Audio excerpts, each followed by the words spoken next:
Siguraduhin lang po muna ito ay malinis. Hugasan po muna bago isalang. Ito po ay 15 pirasong dahon ng oregano. Tatanggalin lang po yung unahan, bandang unahan na may parting libag. Steam lang po ito ng 5 minutes. Kulay brown po ito. After 5 minutes, ayan na po. Pwede na po siyang palamigin bago pigain. Juice pala yung oregano. Oregano.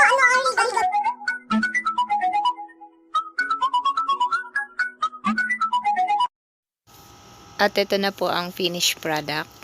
Tatanggalin pa rin natin yung mga sumamang libag.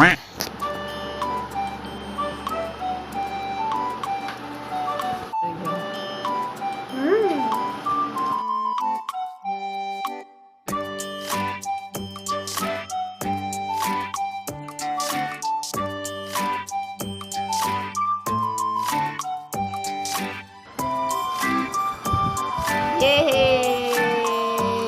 Oh, very good. Tama na muna.